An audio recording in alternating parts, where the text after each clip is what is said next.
Previously, in X-Men, Jean Grey has died. The Phoenix is dead. She's gone forever from comics because we all know that death in comic books is permanent. And when a superhero or villain dies, they never, ever come back. At least that was the plan. Or at least that was a plan. Phoenix died last issue after the very long Dark Phoenix Saga. And Jean Grey, a.k.a. Marvel Girl, a.k.a. Phoenix, is now out of the series, off the team. And she began all the way back in X-Men #1, which is incredible. We today are reading, of course, Uncanny X-Men 138 in episode 47 of our ongoing classic X-Men Tuesday night live stream. Perhaps the greatest classic X-Men Tuesday night live stream there is in the world today. I'm waiting to hear otherwise. Yeah. Tell us otherwise, people. Challenge us.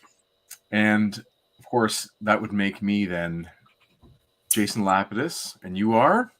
Oh, geez. Chris Sanagan. And we are together, Group of 7 Comics. We make comic books. We love to talk about comic books. We make an ongoing series called Group of 7 Comics. There's the bundle, right? Including our trade paperback. It is there, backwards on the TV there for me.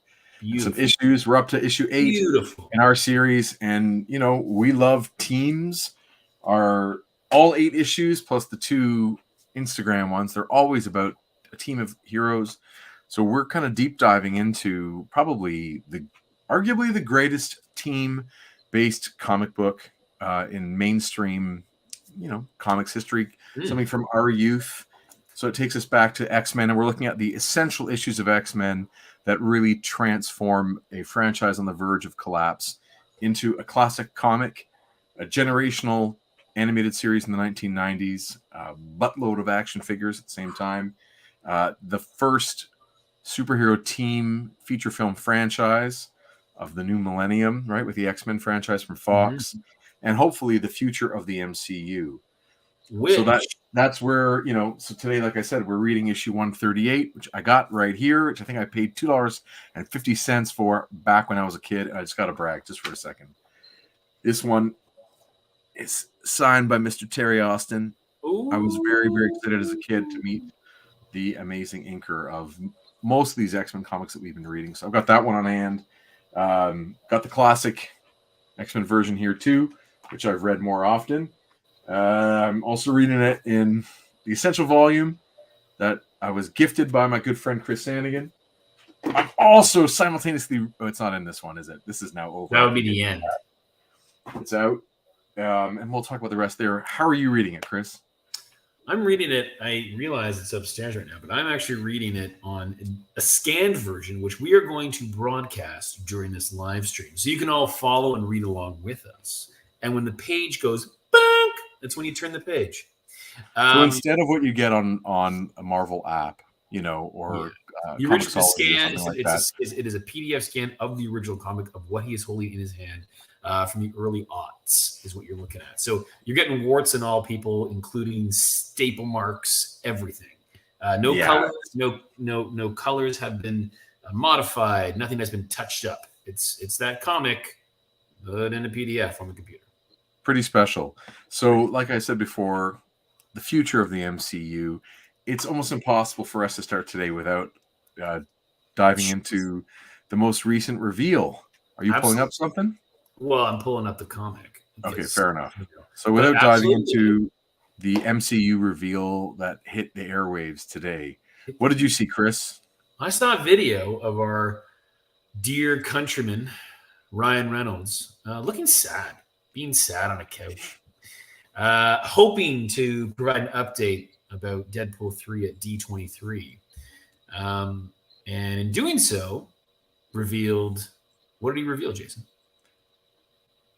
Deadpool 3 with Hugh Jackman reprising his role as Wolverine. And it's in the MCU. First rated R MCU flick, right? Yeah. That's confirmed. It's now, I mean, the MCU as a thing is now so blown wide open laterally. Sure.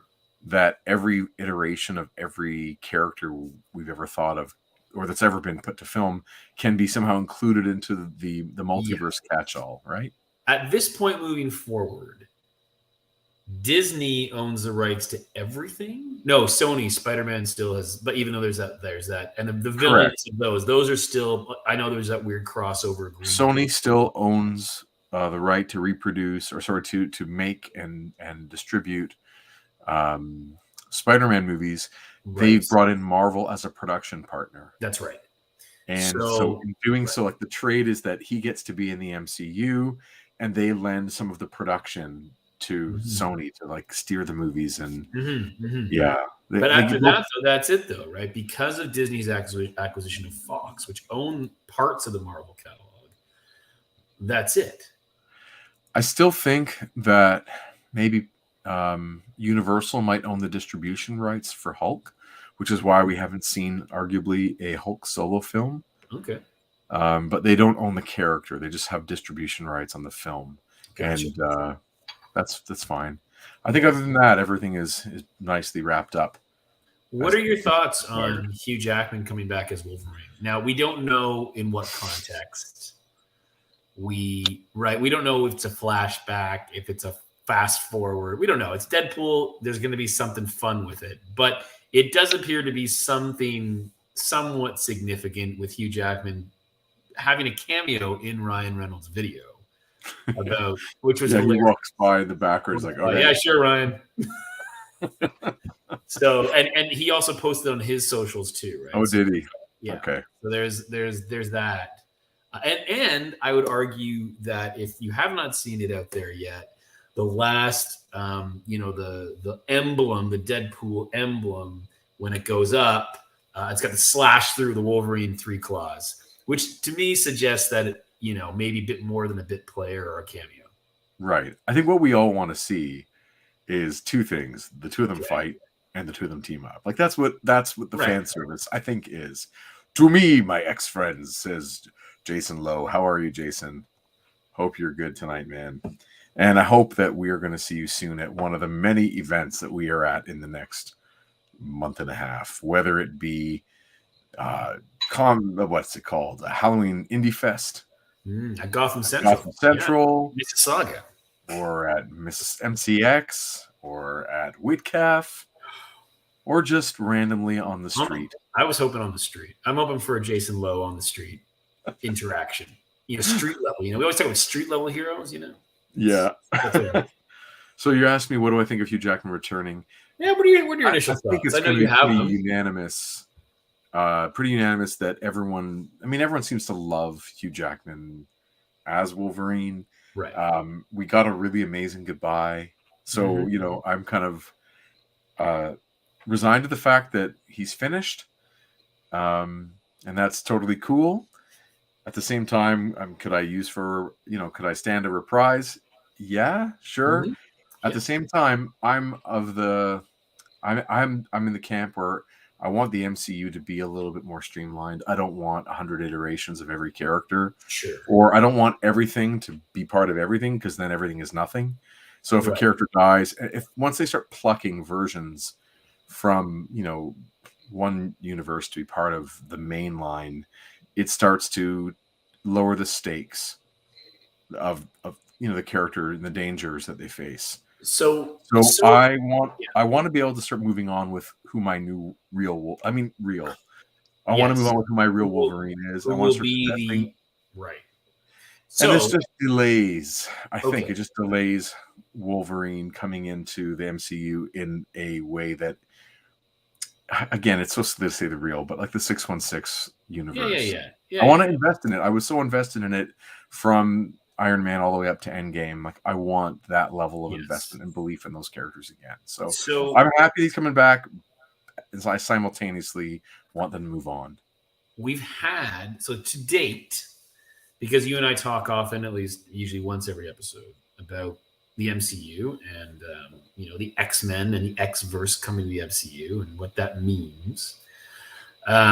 Shorty Wolvie. Radcliffe could do that. I know Jason's saying that. Stop. Don't ever talk about that. That's the most ridiculous. And is it? No, okay. The wrong energy. Totally the wrong energy. Anyway, now remind me to date, in terms of formal MCU releases and X-Men, we've got 2 references. We've got the other version, Patrick Stewart as Professor X in Doctor Strange Multiverse of Madness. And we have the small little Easter egg that Ms. Marvel is actually a mutant. Right. Or reference in the series. Those are the 2, correct?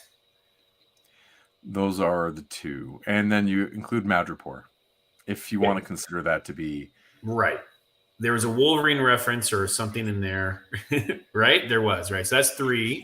Just Madripoor as a place. Madripoor as a location. Yes. And then today, the other announcement was about Black Panther 2 and confirmation of the status of one of its main characters.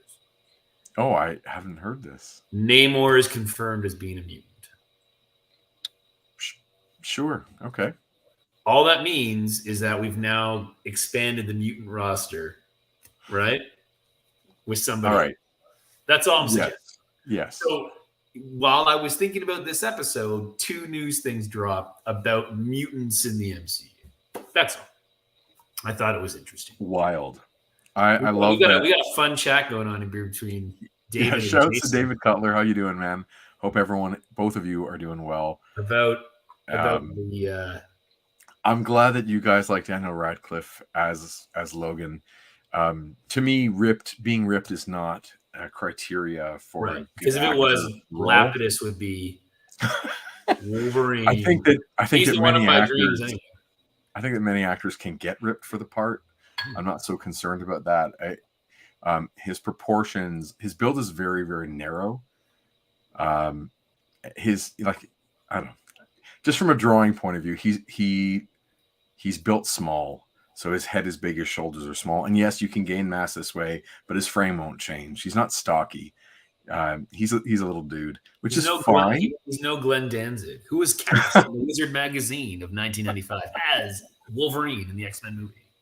I also think he has big childlike eyes, and I think my Wolverine is a little more narrow and brooding. It just doesn't have the energy that I want for mine. But again, I love the fact that he went pretty dark for Goblet of Fire. That was pretty good. Sure.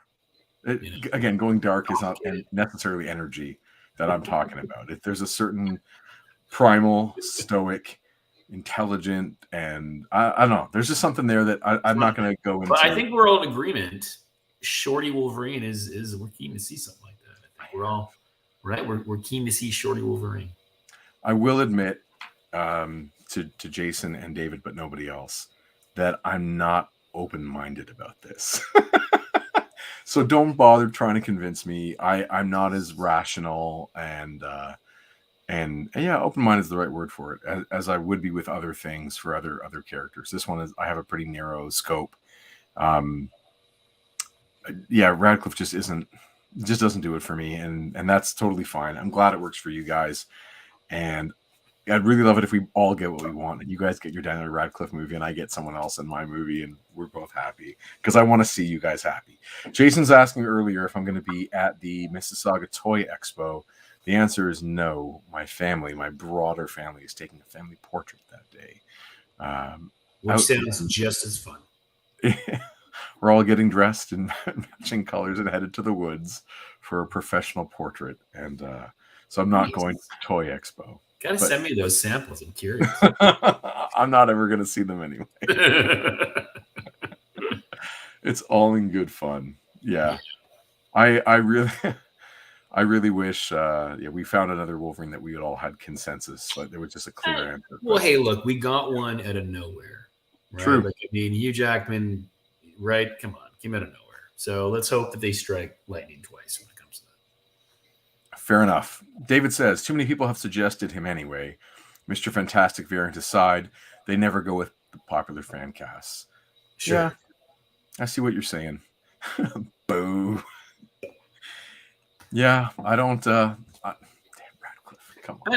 There you go. Though, this show is going to take on new meaning because we're going to be entering more of this conversation because things will be released and announced, and we will True.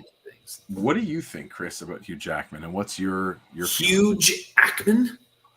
Yes. What do I think about Hugh Jackman? Oh, you mean coming back as Wolverine? Yeah, you asked me, but I didn't get the chance to ask you. Yeah, because it's fun. I think it's, you know what, look, I think when like the playfulness that those two people have for each other in the last few years with their social media stuff has been a real fun thing.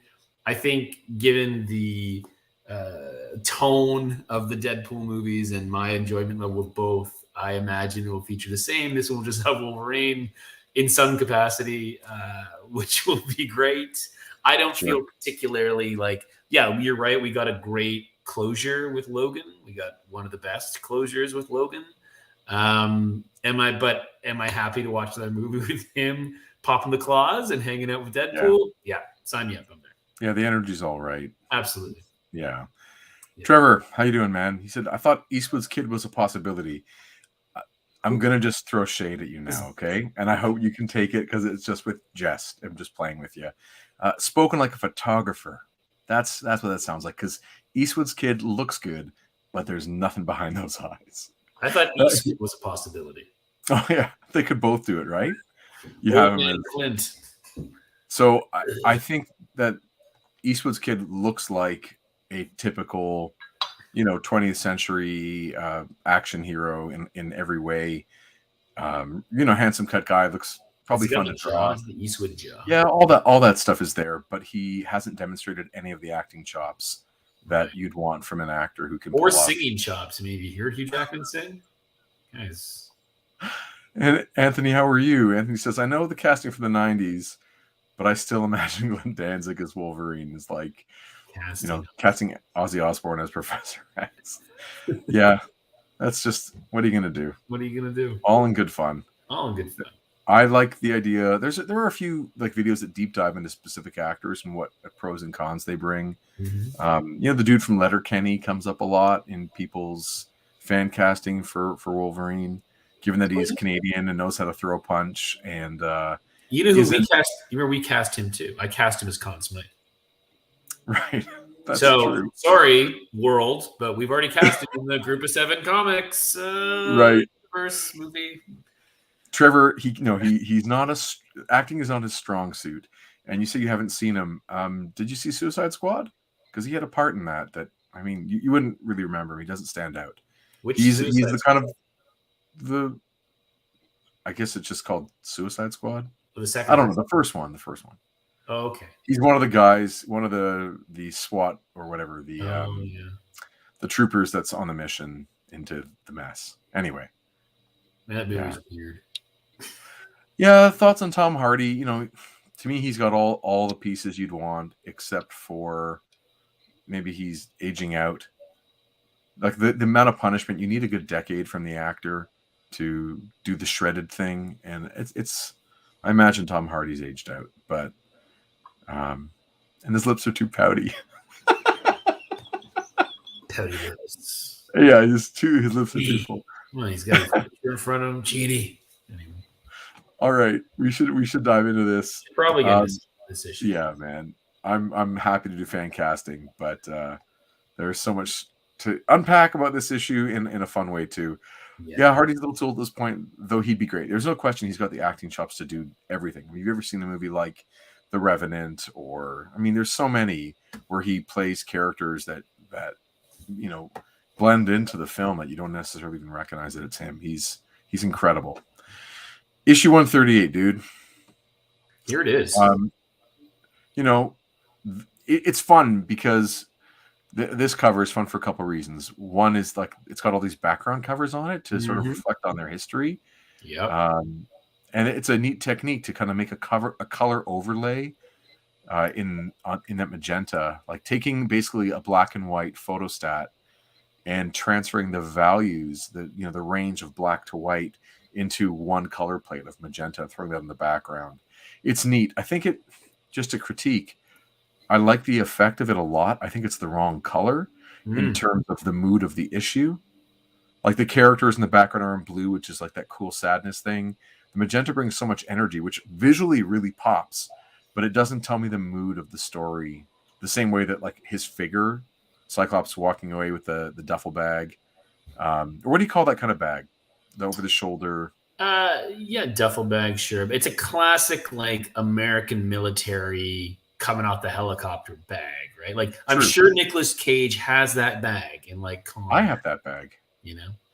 No, and my grandfather with his stuff from the war, he had one of those too for his sleeping bag, his bedroll, all that stuff. Hey, do you mind if I share something with you with this cover for a minute?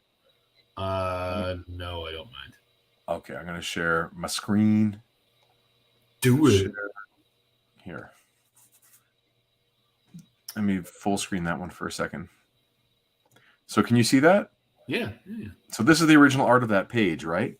So this is Terry Austin inking over Byrne's pencils, and nothing else is on the original because they add that like this photocopy of all those covers after, and you can see the suggestions, like the notes there.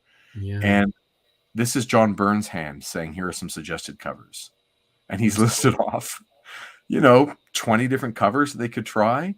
And they're representations of certain visuals that he thinks are valuable. Well, yeah. Is there a reason behind those covers that make it in the end?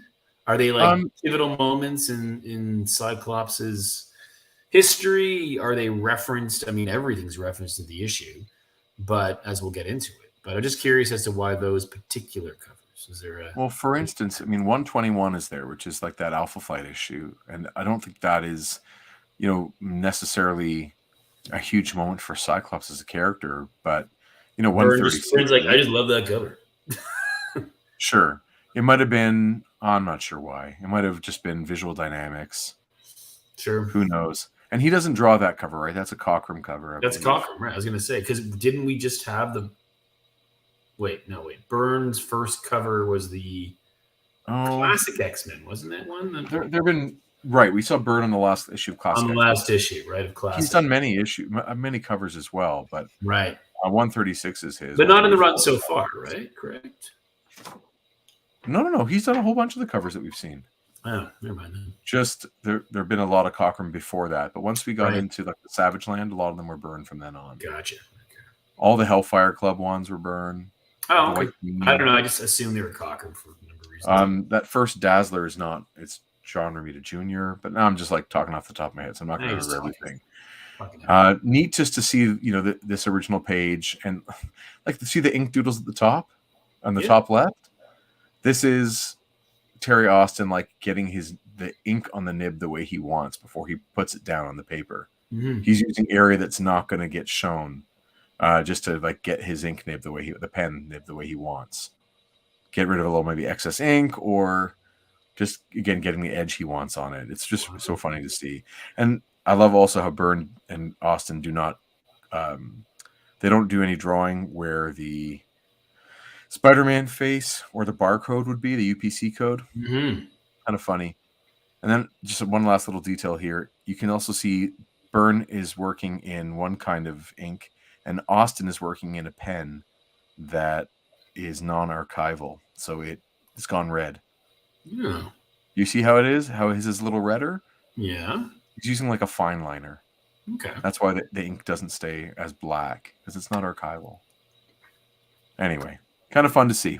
Go archival or go home. It's just the way it goes. Sure. I do like, though, here we talked about Shorty Wolverine. Scale-wise, I mean, it's not perfect, that group. Right. It's pretty good, though. Little Wolverine next to Big Colossus. Yeah, they look cool. Beast is still too small. Like he's like I'd only like, is he a hunch? Yeah, he's just too small. Yeah, but also maybe they're standing back a bit. Maybe. And nice to see Iceman back in the mix too. Right. Well, that's it, right? Iceman. So we got the original team. We have the new team. Yeah. Cyclops provides that bridge between them. Of course, without Marvel Girl Phoenix. Sure. And oh geez, I had a thought it went away. Just I love the Cyclops costume so much. That red belt, just so good. Well, I can't wait. Go ahead. Go ahead. No, I was going to say that you're right. I think this is a great costume, great look for Cyclops. And as we see in the issue, the redesigns and when they come from, and those are the other characters as well. And I was very surprised. I had not seen those uniform. Oh, really? And not surprised it didn't last. True. Except for his. Yes, mostly. One minor change. Mm. I observed that there's no uncanny descriptor to the Team X-Men. So it's kind of fallen back on the previous sort of titling. Although we all do call this Uncanny 138. It doesn't say that on the cover, which is totally fine. I'm going to just check the indicia and see how it's actually called. Oh, just X-Men Volume 1. Number 138. So the series is not actually called Uncanny X-Men. It's just known as Uncanny X-Men, but it's not officially that. Which goes to my theory that all the descriptor words are just, it's like Amazing Spider-Man and Uncanny X-Men and Incredible Hulk. Of course, the character is just Hulk. These characters are just X-Men. Spider-Man's just Spider-Man. And Fantastic Four, they're just called Four. Anyway, I hate that, of course, that Toys R Us banner at the top. It really makes an awful dent in this cover. I feel like our friend Kevin from Toying Around should be here. Hopefully he pops in to say hello, because when I saw this image, given his current, run of videos with Toys R Us and fig hunting, this is a perfect issue for him. It is, but he won't be here. He's doing his Star Wars. Don't everyone leave, please. He's doing a Star Wars live stream with his pals that do the reviews of the show. So he's doing they're looking at Cassian Andor, the Andor series, which is cool. Like, watch his live stream, watch it in replay. If you got to watch ours in replay, that's fine too. We're just grateful for any kind of eyes on the screen here. So David's suggesting that the indicia is actually going to change. First part of Days of Future Past, I'll check that out. I'll keep an eye on it. I wonder if they actually do ever change it over. So before we open, we're taking forever to get there, but I got to share for a moment. This is supposed to be the splash page of this issue, right? This is what it was originally going to be before they revised the direction of the series. So as we talked about last week, my friend, Jean Grey was originally not going to die. She was just going to lose her powers, have the Phoenix Force exercised from her being, and what becomes the splash page here. It was originally supposed to be this idyllic scene of the couple on a walk, and the entire issue was going to be the same, with the exception of the framing device. It was going to be them walking around and Cyclops reflecting on his journey. Instead, now it's, as we're about to see as you turn the page, it is Jean Grey's funeral and him reflecting on his journey. There it is. John Byrne and Terry Austin, and Chris Claremont for that matter, had to go back and rework this framing device for the narrative that we're about to experience. So, as I said last week, Jim Shooter and editorial strongly imposed that they had to go back and Jean needed to die as a character because the acts she commits as Phoenix were because John Byrne drew her killing Bill. Right. John Byrne goes off, takes liberties with the script. Claremont writes that she destroys a sun. John Byrne draws the sun and a planet that's fully populated, full of asparagus people getting killed, and therefore she needs to die, according to Jim Shooter. And although, Claremont and Byrne didn't like it, they still went with it because it's understandable, and they just made a pivot like good company men. They understand that your editor-in-chief tells you to do this, you got to do that. So they did it, and they've both been pretty outspoken that they didn't want Jean dead. And they've also both retold their plans as to what they wanted to do with her as a character and the X-Men as a group moving forward. And it's turned into a really fun fan fiction, of course, that John Byrne has gone and illustrated himself, and written and illustrated in a free online series commonly known as X-Men Elsewhen, which some people have gathered up all the PDFs and printed copies to share with each other, not for resale or anything like that. But I've been fortunate enough to come across a couple printed copies, and it is really, really neat as an alternate future from last issue moving forward. That being said, you can read this issue and you can spot where they've pasted up the new art. Anything that to do with the funeral is new.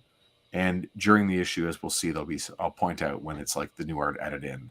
There's one where it's the original art. They just act as if it's a flashback when it was supposed to be the contemporary art. Anyway, so we are not going to, sort of disappoint, we're not going to read through because all of this is basically in Cyclops' voice. And there is so much here that recounts.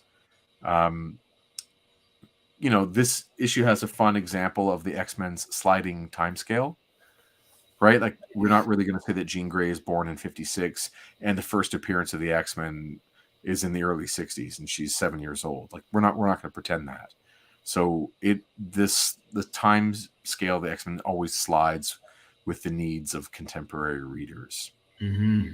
Yeah. And this is, as we go through the issue, and, as you were saying, it's just really Cyclops narrating for the entire book. The history of the X-Men to this point. Yes. It really acts as, I'm going to say this up front, we're going to say it when we close out too, but it really does act as a bookend. Where, sure. Because the very next, as we'll see, the very last page kicks us off on the next adventure with the, not a replacement character, but certainly a key cog in the next adventures to follow. Right. And it's also my understanding that Cyclops was going to leave the team anyway. That after Jean being depowered and needing to recover, he was going to walk away from the team for the time being. So they might have been doing this kind of this cover and the narrative anyway. But interesting. Absolutely. All right. Let's get into it. I mean, this is a tough issue to talk about a little bit based on how we've talked about previously issues and approached them in a way, because it is all just narration and flashback. Panel after panel after panel with major events in the X-Men's history.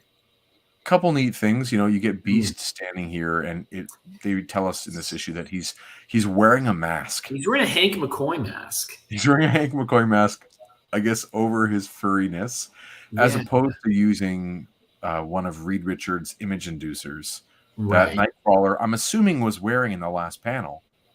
I don't know what I thought. We're later going to see, and this is, again, there's no real plot in this issue, so it's nothing to spoil. But later we're going to see him jump or descend out of a tree in full Nightcrawler mode. But I thought maybe while standing around the graveside, he's one of the two unnamed men. Like, there were two men standing around with mustaches. One is Jean Grey's dad, and the other one I assumed was Nightcrawler in his Errol Flynn sort of look. Right. But I couldn't, and then I thought it was maybe Moira McTaggart standing next to him. I'm unsure of who that is. Actually, would you mind going back? Of course. Maybe David or Jason or Trevor or Anthony. Okay, so we've got from the right or the left hand, we've got Hank McCoy. Yes. Where Hank McCoy met Beast. Then Warren Angel, I'm guessing. Yep. At some point, there's this guy. Is it Bobby? That should be Bobby, yes. Bobby and Cyclops. You have the original team there. Then you got Lilandra in the back. Lilandra's in the back. Then I think that's the look at all creepy Raven in the back. Right. Then you got her parents. So maybe that's not her sister. Her sister had longer hair. I know. I thought that might have been Moira and Nightcrawler. Yeah. Then you got the shape changing morph, who's the priest. And then who are these two people? That's because on the other side we've got the new team. We got Wolverine. Right. One of them has to be Nightcrawler because he's not anywhere else. Right. But is that his sis? Is that her sister?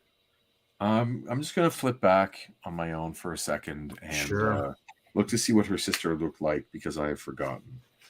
Her sister does actually have that haircut, That wouldn't be too far off if that is her sister. So it looks like Kurt is cozying up with Jean's sister. They talk about, the greatest aphrodisiac. He's comfortable. What is Will Ferrell's line about? She has kids and all, but she's experienced trauma. So, I think she still lives with the parents, but anyway. And her name is Sarah. Right. You know who's not here, though? Misty Knight. Misty Knight is not there. Not feeling too much love for her dead friend there. Right. No, Sarah has 2 kids. You're right. I said she had kids. I mean, there's no mention of is there mention of a partner or husband? I don't believe so. No. So maybe Kurt's just, just I'm here. I'm here for you if you need me. in whatever capacity. Yeah, I don't know what she's doing at the house either. Like, she's got her 2 kids. Mm-hmm. And there's no talk about her husband. So maybe that's her husband or the father, or maybe it's Kurt in disguise. I'm not sure, but I'm going with it. So as David says, Nightcrawler's image inducer makes him look like Errol Flynn. So maybe, and that's why I thought it was Nightcrawler. Like, you don't draw this without Nightcrawler, do you? Well, right, and I agree with Jason Lowe's comment. Older looking Bobby. Oh yeah, he does. He looks like middle-aged Bobby. Like he's now. We're all looking old. A couple of kids. He looks much older. Yeah. It's funny. And if that's Nightcrawler, so Anthony's saying, it's Misty and Colleen are busy being heroes for hire. Good point. Anthony says, if that's Nightcrawler, could the woman beside him be Amanda Sefton? Though I can't remember if she's a redhead or not. This one is like, it almost comes off as, like a reddy brown. So they color them so differently depending on also what the background's going to be. Like that brown seems to really shift, so it pops out. It could easily be gray, like Sarah Gray. It could, who knows, man. Moira should be there. Banshee should be there. But, yeah, Moira and Banshee should be there. Yeah, it looks like Xavier is in the grass. Yeah, he's sitting real low with his blanket. Yeah. Anyway, I just wanted to clarify or see if we can find some kind of consensus. The minutia matters. Okay. So going through the issue, and I'm going to bring up some teachers' college stuff. When I was in teachers' college, for better or for worse, we talked about literacy with children. And one of the things that we were discussing is how to engage. I was learning about teaching primary junior grades. That's kindergarten through grade 6. And one of the points of conversation was about how boys and girls generally, again, this is like to stereotype for the sake of better teaching. Basically, the conversation was about providing content for all kinds of readers, and that through anecdotal information or anecdotal observation, I should say, a lot of teachers noticed that many of the boys in their classrooms enjoyed reading nonfiction. So looking at manuals, looking at instruction, looking at like visual encyclopedias. Sure. And I know as a kid personally, I love like the Richard Scarry books, looking at how things are kind of put together in cross sections. And some of my favorite comics from my childhood were my Marvel Saga, which was this for the entire Marvel Universe through chronological order, and my Marvel Universe handbook, which was every character in their bio. And I poured through those comics as much or more than I did anything else. G.I. Joe had the thing called the Order of Battle. Those G.I. Joe file cards were a huge source of reading for me. Yep. So I can testify just from only me personally that I really gravitated towards. I love the narrative. I love narrative fiction, but I also really love the nonfiction about the fiction. You know? And so an issue like this, if I had gotten my hands on this as a little kid and sort of seen 137 X-Men comics in one, like the whole shebang, the grand design, I would have been ecstatic to read something like this. Now, coming across this now, it's like a waste, it seems to me. Right. I feel like we're spinning wheels. Like I want to move the plot forward, develop the characters more. But it was, for me, as a youngster, this would have been right up my alley. I see every villain. I see all the costume changes, the membership changes. I used to make, as a little kid, some of my first comic book art was me drawing every iteration of every X-Men's costume on a chart. And as I learned about a new costume, I would add it into the chart. So I had this extensive thing, and the early X-Men were really prominent in it. Like I loved how Beast kept changing, and I was probably already reading X Factor by then, like the early version of that series. So this was, like I said, right up my alley as a kid. So it's really cool, Chris, to see, when you zoom out and look at the X-Men narrative from afar, you can really see that it is different writers and just people painting characters into a corner and then letting the next writer paint them out. Right.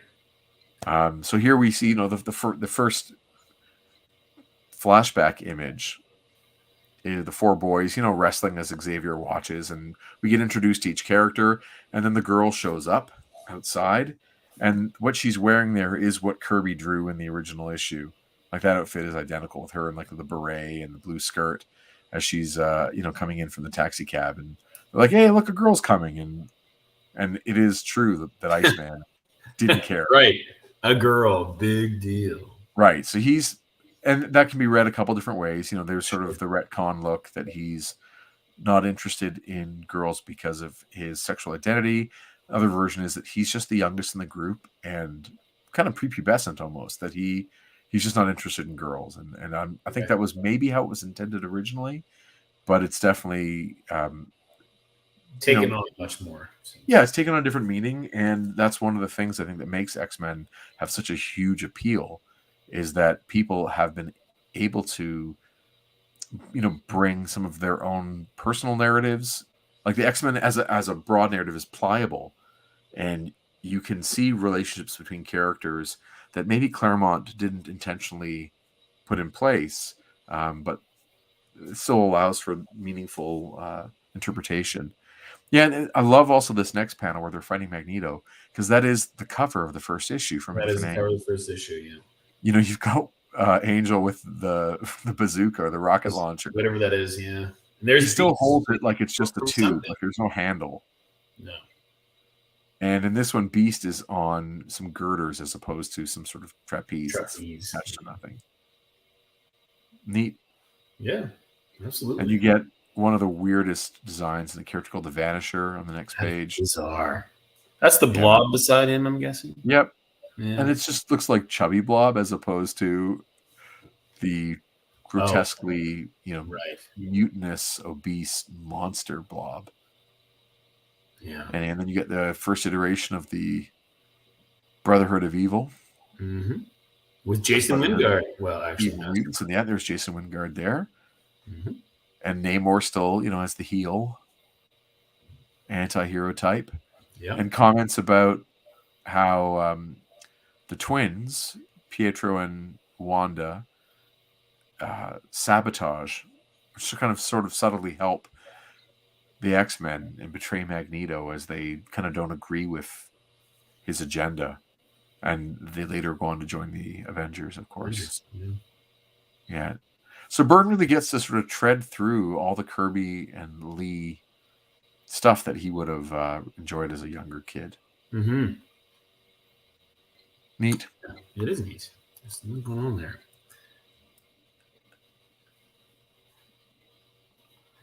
Self-defense. Yeah. One thing I found interesting about reading through this history, this chronology of events up till Dark Phoenix, is Xavier really doesn't come off well. Which is, he's often is like, this is a test. This always tested you. This. Then I faked my death. Then I faked it again. It's like, man, that's terrible. Yes. It's funny how it doesn't really go with like the amount of love that we bring to seeing Patrick Stewart on screen. Right, exactly. Who's like, seen as a real caregiver. Yes. There are those moments though when there are hints of it in the movies, especially when you get how he handled Jean Grey in the third movie. That before he dies, they criticize him for trying to restrain and basically lobotomize her. Mm-hmm. And there's question about the ethics of his choices, and then you get the same thing happening in the next iteration of the Dark Phoenix story with Dark Phoenix, where Mystique is challenging him. She's like, you call the X-Men, but it seems like the women are always doing the saving around here. That's And thinking that the whole... I like that line. Yeah, there was some good stuff in that. I mean, of course, that he wants to be at the president's beck and call. Like, his ego is involved. Yes. And a lot of the writing of him, I think, as this character that makes these very questionable choices, I really find them just to be plot devices. Like, they're not actually, because the stories aren't about Xavier. They seem to be about putting the X-Men through various conflicts, and he's sometimes the source of the conflict or source of a conflict. But I don't find him to be consistently intelligent or consistently moral. He can be incredibly like benevolent, and then other times like just cruel.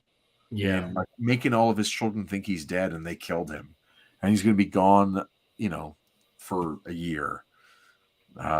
So I find that they just really write him inconsistently over the decade. Mm-hmm.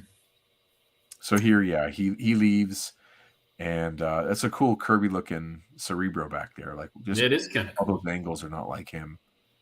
Well, maybe you think too of Byrne as well and his like tech drawing, right? Oh yeah. So he goes, I think, in this one that he has to leave to do some sort of project. Isn't that what he says? He says he has to pursue various unfinished projects. That's right. And then Scott's left in charge while Angel's yes. like, I'm going to take Jean out for a movie. So because I love how they're all going out and he has to sit behind a desk. That's what you do when you're in charge. You sit behind desks. Right. So now the next two panels we get are the ones that have been pasted onto the board. Right? We get the funeral. Yeah. So these would not have been on the original page. They would have been added in as paste ups. Yeah. And we get next we see that they go to the Savage Land. They meet Kazar, however you want to pronounce it. Yeah. Who looks like he's doing the Tarzan chest beating thing. Looks like he is, yeah. You agree? Yeah? Yeah, I agree. Cool. Yeah. And then you got his Kitty, and yes. Yeah, it just keeps going from there. They fight the stranger. Yes. Turns out to be an alien. There you go. There you go. And they fight the Juggernaut, which is awesome. Right. Xavier's back with the help of the Human Torch. Very kind of odd looking torch. Small drawing. Got to boost sales, bring in some Fantastic Four characters to the X-Men comic. Oh, the juice. Then they bring in the juice just to help out. It doesn't last long. Yeah. So funny. Oh my god. The best. Got the Sentinels showing up. Then we got is that Cyclops like a combination of all their powers? Cool. Okay. So yes, that is a character called Mimic. Who, as he gets within proximity and all that kind of stuff, he is able to access their power. So we see his proportions are beast. He has Cyclops's ruby quartz got the glasses and angel's wings. Yeah, and he was a character that I think they was going to join the team and turns out to be bad, and maybe he recants on his deathbed and all that kind of stuff. Look how big Master Mold is, the head Sentinel. The Sentinels aren't that big at early on. They get bigger and bigger as they iterate. Yeah, kind of cool. Huge. And we got all these random. We got a Count Nefaria right there. I mean, hitting back to our first couple issues. There. And you get the character Porcupine. Is that character is Porcupine? Yeah, just a character wearing a bunch of quills. Oh man, poor guy. As a younger kid, I knew the name of everybody, like all these obscure ones, because I had the Marvel Universe Handbook memorized. And so I have a pretty good grasp of them, but once in a while my memory will fail me. You get this also really cool one that is all like the Avengers. So you get a Hawkeye, Captain America, all in green, the Super Adaptoid. Oh, okay. Yeah, neat, huh? Is that an Iron Man, the blue one? No, this one I was at a loss. I did not look it up ahead of time, but I mean, obviously, it's just an Iron Man drawing. Super Adaptoid. Yeah. Wow. Like Amazo? Yes. Oh, there you go. It's Amazo. Same thing. Okay. And you see Banshee as the villain. Oh yeah. Right. Oh, I didn't even pick that up. It's right. Yeah. Of course. There you go. And then by the end of the issue, it was when Banshee is in the series, he was forced to commit the robberies. It wasn't actually his malicious intent. Oh, is that true, David? Are you? That's gonna be so much fun if Porcupine is on. Now I want to see that. Now I want to see that. Yeah, you get the sense that the production team on She-Hulk is looking. Definitely did enjoy the inclusion of Mr. Immortal from the last episode. Oh yeah, that was a blast. It's also fun to think about the legal ramifications of some of his choices, right? Well, and he's also a fantastic character actor. Do you know that guy from something else? Yeah, he plays the. Do you know? He plays the from Book of Boba Fett. He's the administrator. Oh yes, who comes to grovel or to you know. He's quite funny, but I think he's done a bunch of stuff with Amy Sedaris. Anyway. Oh, okay. Very funny. That's cool. Yeah. David says he saw a glimpse of someone who looks like him in the AA meeting. I know we're not talking She-Hulk, but I am digging that show. I like that take. I like that take. Yeah. Having fun with it. For sure.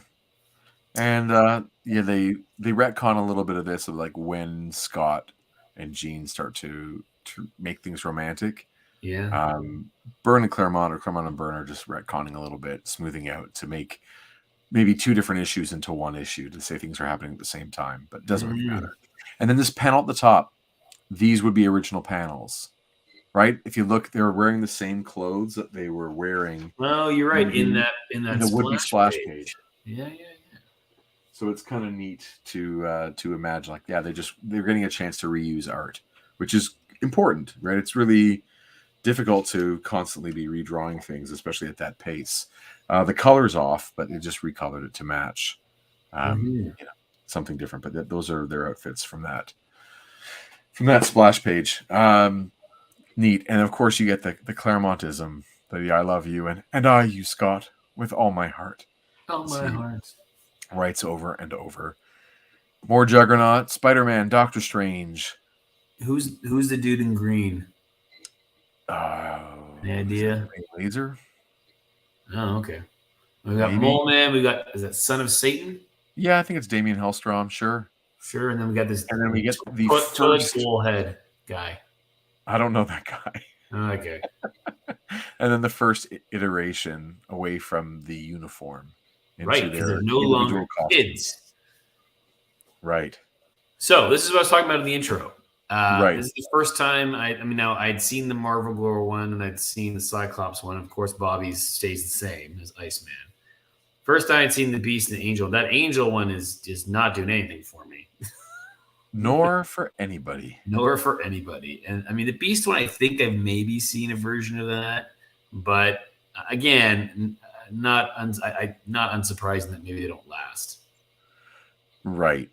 It goes to show you there's enough meat or enough juice in the Cyclops outfit that it stuck around. Yeah. There's enough in the Marvel Girl one that there's like a fan base for it, and they brought it back in recent years for other versions of her. The Beast one, it feels particularly uninspired. Mm-hmm. It's just a recoloring of his original suit. I mean, Cyclops is not that different than his original one either.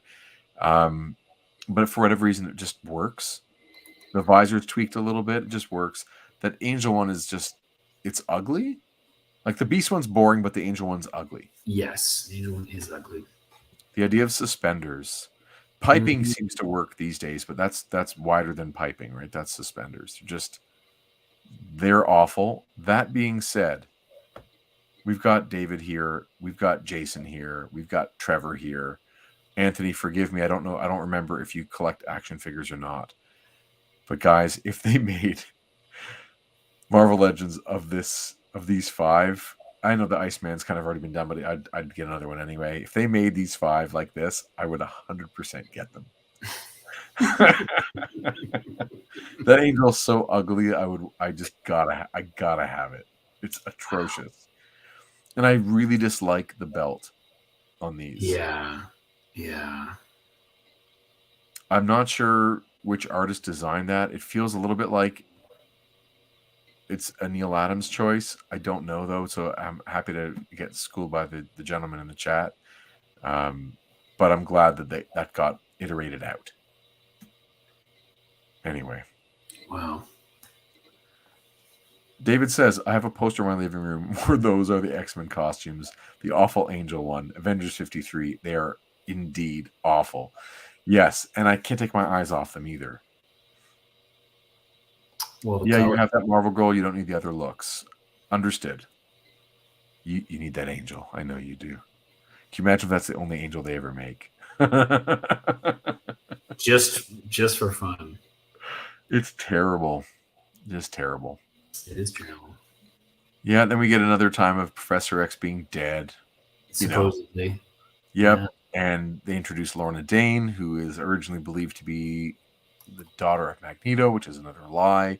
It's just it's this ongoing thing. Like we find out this is that, and then it's a lie, and this is that, and we were lied to. I was gonna say, like, I think when we talk about our run,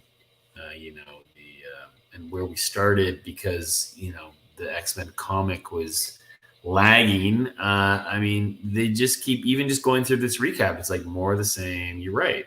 And they lied, and it's just weird character. And then there's like a fake. It's pretty uninspired. That's a really good word for it. I think that originally the series was just meant to be like, let's try another superhero team book. That's similar to the FF, but not the FF.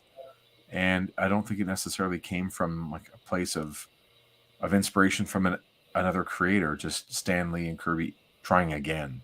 Yeah. But obviously it becomes something much more inspired as our series posits that Claremont's bringing a degree of inspiration and vision that makes it the #1 selling Marvel comic book for 17 years. Yeah. I would honestly get the Angel figure just because of how ugly it looks compared to the others. Displayed in the bathroom of my place just for fun. It would inspire you to take a dump. Yeah. And then this whole drama with Alex Summers combining with, the Living Pharaoh, becoming the living monolith.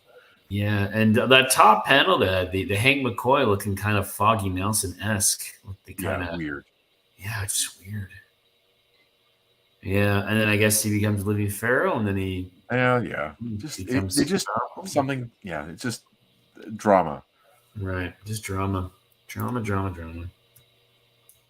But need to see Byrne try every single character, Well, I thought that too. It might for him to, do this issue. I bet you there was some fun. Oh, now I'm going to show you this character. And miniature versions, we're going to have some fun with it, right? Yeah, and kind of redrawing some classic panels. Yeah. Having the Sentinels all flying into the sun is like a classic one. It's neat. Mm-hmm. And... yeah, Carl Lycos turning into Sauron. It's crazy and good fun. Yeah. And how's that Magneto costume? When he wears orange with all the extra tubes and stuff. Yeah, that's weird. I've never seen that one before. Yeah, neato. And who's the lady beside him? Galadriel. Oh, who's that? She's like an elf queen from Lord of the Rings. Oh, I see. I'm just joking, man. Crossover, love it. Yeah, I'm just joking. And then we get that jerk Sunfire back. Yep. One of the jerkiest jerks in that book. See how Angel's got that blue costume on now? That's my favorite one of his. Oh yeah, that's a nice one. Yeah. And we get Professor X is back. Look at that. It was a necessary deception. I died and I lied. And then more aliens. Yes. They're just right. I mean, that's a thing that we've seen with this new incarnation is the growth of the characters and their relationships. And now we're at a point where, the Phoenix loss is something that has impacted them all and has, it's kind of tangible. It's not just threat response, right? Right. They still have healthy elements of that. But it feels like going through this recap without having going through the previous 100 plus issues. That's all that happens. True. And then at the very last moment, if things are too out of hand, Xavier uses his mental powers to do something. Right. Yeah. Need to see the new team there at the bottom. Yeah. It's kind of fun. Yeah.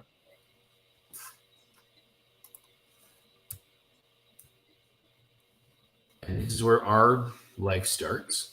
Yeah, we get the giant size #1 stuff with Krakoa. Yeah. And there's your favorite team, the Animen. Okay, guys, you want to talk about Marvel Legend team figures? You should make your own. Like, go get some Animen, animal parts and build Croker. your own. Come on, yeah, Croker? Croker's the shit. Croker's the shit. And that's a T-shirt right there, man. Croker's the shit. There's the T-shirt right there. Yeah. And there's Thunderbird dying, unfortunately. There's Thunderbird going away. Yeah. Yep. And then we get a little bit more of some, funeral stuff.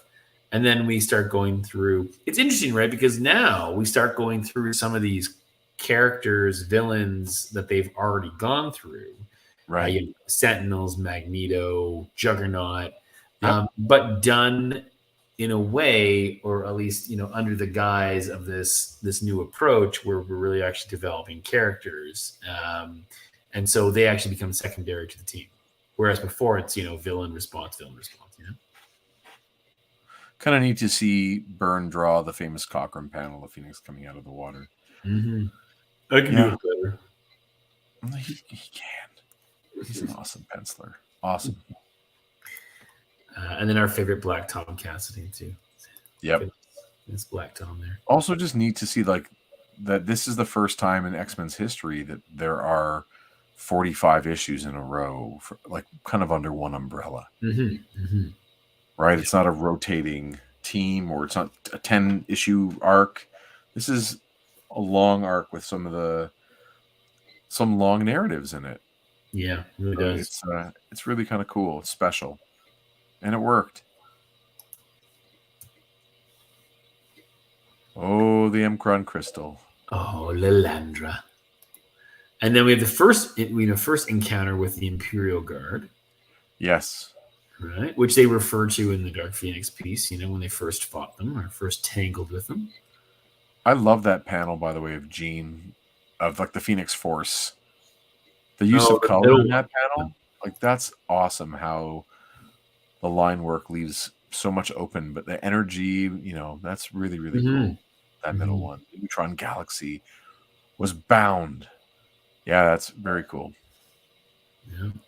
And we get a Vindicator. We get Vindicator, and we get Sexy Mesmero. His leg up on the exactly. Why do you keep staring at the crotch? He did the Sharon Stone thing in that Basic Instinct. Yeah, exactly. And Beast is like, yuck. Yes. Ugh. Put up my Hank McCoy mask. Whoa. All right. More than in that middle panel, we see them combine a number of threats. Khazar, Moses Magnum, Moses Magnum. Then we got Alpha Flight. I love, by the way, what they call it. You notice what you see? He calls it was a Donnybrook. That's really special. We ended up in a crazy Donnybrook for those out there. Donnybrook is slang. I always imagine it as being a very Canadian bit of slang. Mm-hmm. So it makes me a scene of uproar and disorder, a heated argument. Is it a British piece of slang? When I brought it up on the old Google, it said North America and or Australian. Oh, that's funny. So I wonder if that's one that Claremont had in his back pocket. But it is also something that's used as a hockey fight. Yes, it's common slang for a hockey fight. Right. Definitely. So there you go. I thought it was a great choice. Mm-hmm. I thought that was kind of fun. And so some of these panels now are getting reused, whether they're being redrawn. The arcade one for sure. I think we've seen that. Yeah. The arcade one, the Jean Grey and Jason Wingard. Mm-hmm. I even think that Khazar pose might have been. Yeah, it could have been. Yeah. Notice how his hair is longer in this Khazar. Yeah. The Kitty Pryde one, 100%. The Hellfire Club, all of them seem to have traces back, which, when you're doing 3 pages a day, Yeah. You are going Oh, to. yeah. That Hellfire Club one for sure we've seen before. That stance with the Black Queen. Yeah. Yeah. And that Proteus pose, too. Proteus, too. Yeah. All of it. So Absolutely. I'm not surprised, but it's neat to see it all packed in like this, to realize how much happens. It's like legendary content all in one moment. Very cool.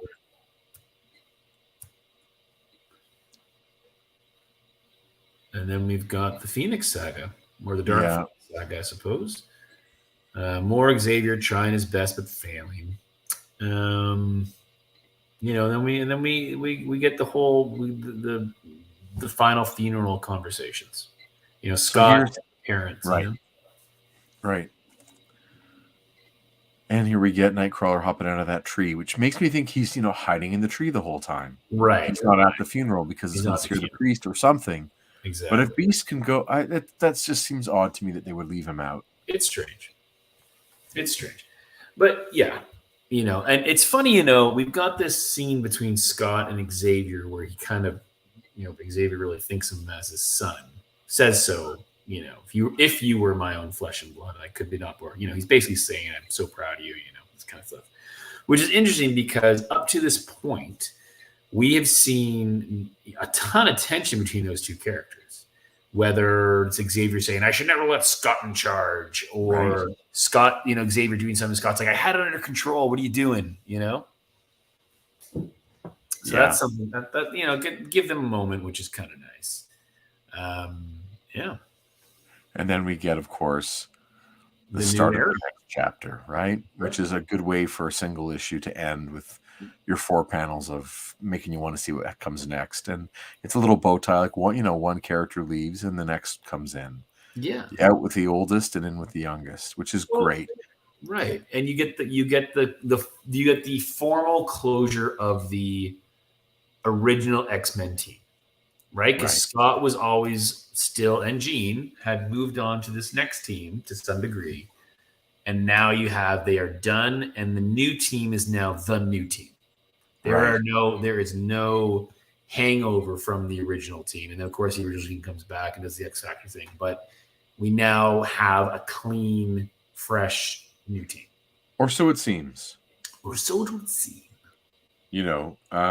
We're going to see, of course, next issue that part of that is true and part of that might not be true. And we'll see have you looked ahead, by the way, or do you remember? Of course not. No. It's a weekly gift I give myself to not to look ahead. Well, I feel like you've read the ones coming up. I don't think I have. So given that this is, very obviously the end of a chapter. Yes. It absolutely feels like the end of the Dark Phoenix Saga and the end of 138 issues, wrapping it up. And like you said, the last remaining member of the original 5 is now gone, and we've replaced him with the youngest member. So there's going to be a leadership vacuum. We can see from what we've watched that each, Aurora, Logan, Peter, and Kurt all bring a piece of the leadership puzzle to the mix. If I had to name a leader like right now, I'm like, it's Aurora and Logan as some sort of combination, But I wonder what's actually going to happen. It's going to be kind of interesting. And I do know, of course, that someone is there. Well, we'll see. But anyway, we'll get to it next week. What was I going to say? What do you think her shirt says? Oh, I mean, does it say bitch? So a little bit of, I was watching Ed and Jim do this issue on Cartoonist Kayfabe. Okay. And Ed talks about it like it's the original X-Men Grand Design. So he was talking about it. And they were saying that they thought that it would have been too soon in pop culture for the word to get thrown around on T-shirts. Like that's a very 90s thing to have. Okay. But not in 1980. So I wonder what other thing Byrne was thinking, or did he leave that up to Austin to add in? Other than bitch, I can't imagine what it would have said. Either way, pitch. It's a little Wordle game. Big baseball fan. Pitch. Or I don't know. Yeah, fun to think about. neat issue. Neat to see this whole thing end. Claremont's original vision for the team was that they would have a rotating roster. Not rotating, sorry, but they would cycle characters in and then out, and characters would all age out like it's a school. That the New Mutants would take over the next, and they would constantly be doing that. So this is sort of the first time that we have characters leaving and a character coming in since the new team joined. What year? We're 1980 now. What year do the New Mutants make their debut? Very soon. Okay, I'm looking it up right now as we speak. Okay. Let's see.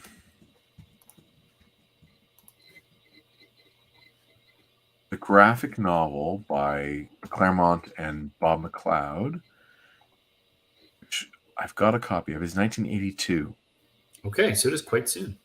It is very soon, and it's like I said, it starts as a graphic novel that's not its own series, and then the New Mutant series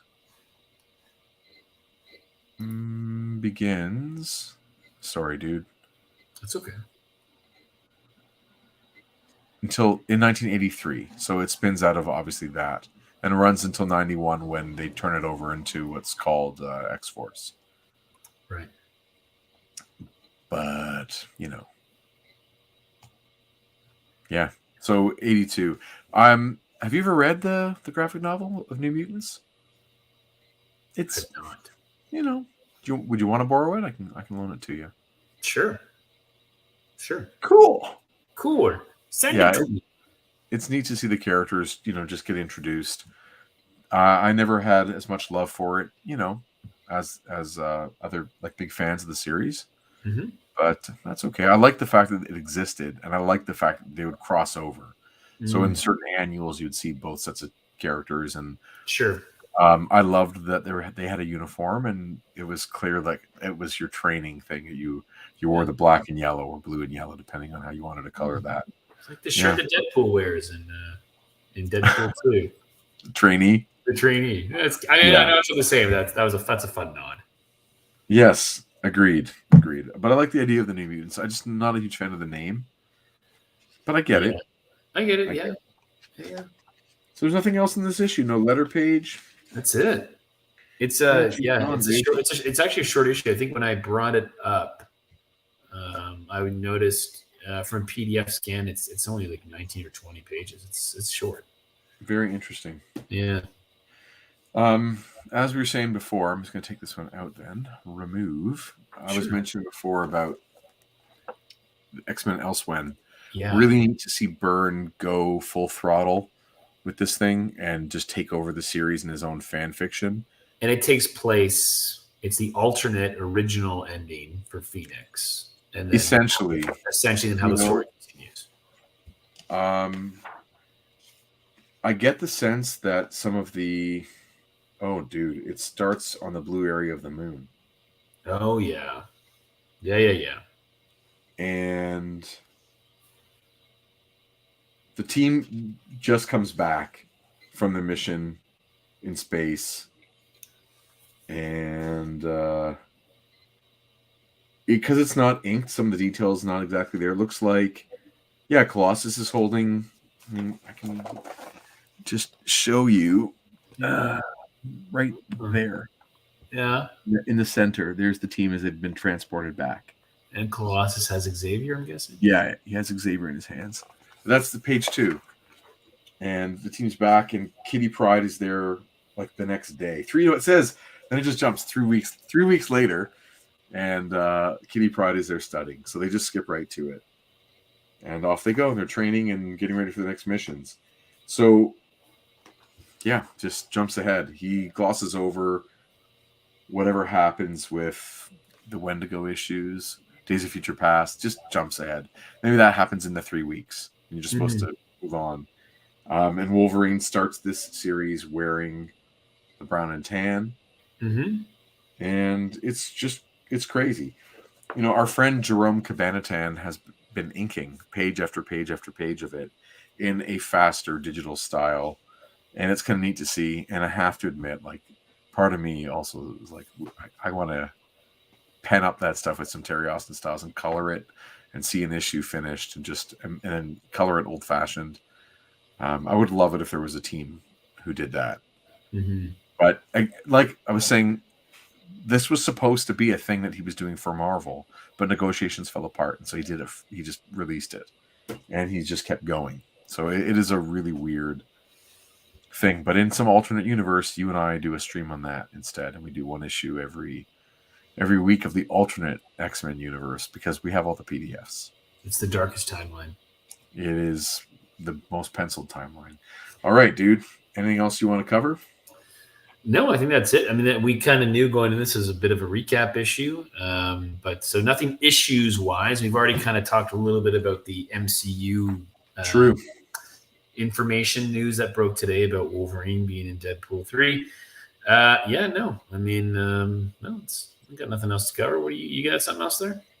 I'd love to just talk for a second about the animated series. Remember what happens with the Dark Phoenix Saga there? She doesn't die, does she? I don't remember. How dare you? Do you guys in the chat remember what happens at the animated series? After is it a dream sequence all along? Right. She was lying to them about being. Oh, she comes in the shower, right? It's like Dallas. Is that what happened? I don't know. I'm probably just riffing on something, but anyway. I'm too young for that. It was old. It was a grown-up show. No, they get it out of her and they move on. Right, because it's animated. They can't kill her. Right, and they also don't want to kill her. And it's just like a short section of the show. I do now have that animated series on I put it on my Disney Plus watch list just because now having gone through these issues with you, and I remember I watched some of it back in the day. I don't remember all of it, but I kind of want to revisit some of those episodes now that we've done the issue. It is fun if you go in, I think, with the right attitude. Like you don't expect, despite what our friends in the chat might say, don't expect anything great out of it. But you go in looking to see a different interpretation, and you think, okay, how do they combine? How do they combine? Budget animation mixed with Jim Lee designs, mixed with some of the classic storylines, and some contemporary storylines too, and make it for 7-year-olds on a Saturday morning. It is very, very. It's an interesting synthesis of all those things in 1992. David says, just looked up the continuity order. Watching X-Men in the Disney Plus order would be pretty confusing beyond season 1. Yeah, they're not always in the right order, and so you can find. I thought they just rearranged them actually. David, did they not on Disney Plus? They not? I heard they updated it to put it in the right order. Oh, interesting. But perhaps I'm wrong. Man, I got this figure. I'm really not happy. I got this little retro style Inquisitor, and he's got on like the old Darth Vader vinyl cape, and I'm like, I just don't like his face.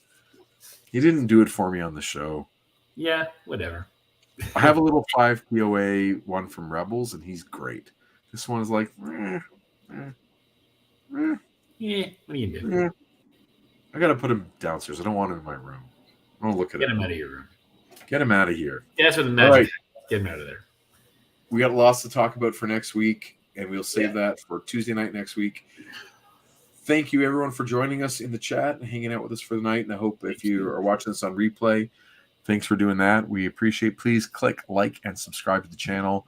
We could use all the support we can get to continue reading more and more and more X-Men comics until the end of time, or until Chris Claremont leaves the book, whatever comes first.